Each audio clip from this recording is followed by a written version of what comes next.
আসসালামু আলাইকুম রহমতুল্লাহ আবরাকাতু। বিসমিল্লাহির রহমানির রহিম। সম্মানিত অভিভাবক এবং আমার স্নেহের ছাত্রছাত্রীদের প্রতি আমি কিছু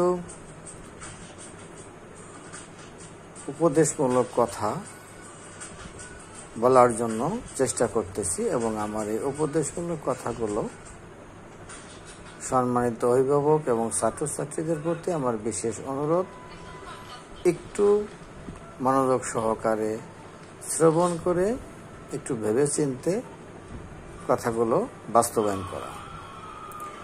আমাদের মেইনলি ছাত্রছাত্রী যে ন্যূনতম পাস করতে পারে না যারা, তাদের জন্যই এই অডিও ভিডিওটাই করা। মেইনলি হলো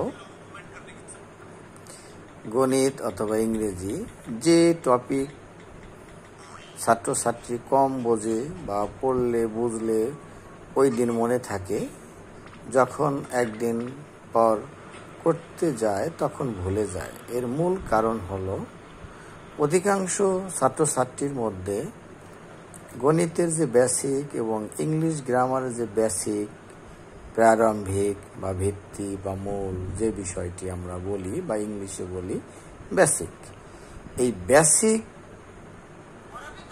অধিকাংশ ছাত্রছাত্রীর মধ্যেই এই বেসিক সমস্যাটা আছে।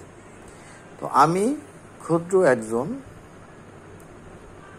শিক্ষক হিসেবে কামাল খান স্পেশাল ইংলিশ বিসিএস গ্রুপ একাডেমির ফাউন্ডার, চেয়ারম্যান এবং ম্যানেজিং ডাইরেক্টর হিসেবে সম্মানিত অভিভাবক এবং আমার সিনিয়র ছাত্রছাত্রীদের প্রতি অনুরোধ করছি যে আপনারা আপনাদের যে যার কাছেই লেখাপড়া করেন, আমার বিশেষ অনুরোধ থাকবে যে টপিক বা যে বিষয়, ম্যাথ হোক অথবা ইংরেজি গ্রামার হোক, যখন স্যার আপনাকে শিখাবে, শেখানোর পূর্বে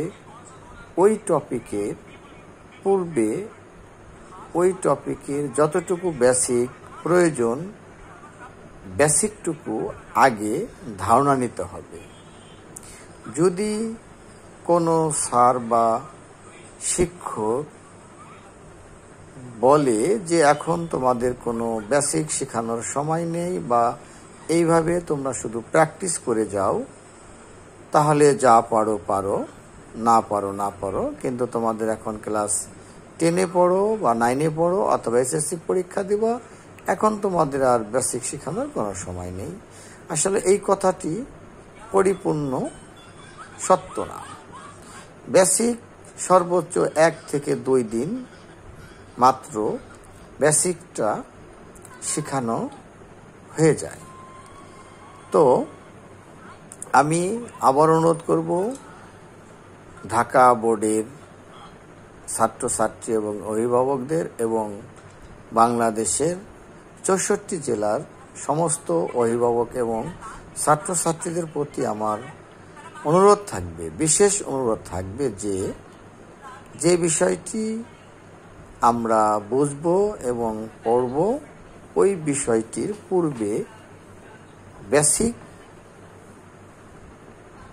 আলোচনা করে পরিপূর্ণ শিখে এরপরে ওই মূল টপিকে পদার্পণ করলে এবং বুঝতে গেলে বা শিখতে গেলে, তখন ছাত্রছাত্রী যদি ওই বিষয়টি অনুশীলনী করে বা শিক্ষকদের কাছে বুঝতে পারে, তাহলে আর পরবর্তীতে ওই ছাত্রছাত্রী ওই ম্যাথ হোক আর গ্রামার হোক আর সে ভুলবে না। তো এই বলে আমি আমার সংক্ষিপ্ত লেখাপড়া নিয়ে কিছু নির্দেশনামূলক কথা শেষ করছি। আসসালামু আলাইকুম রহমতুল্লাহ আবরাকাতুহু।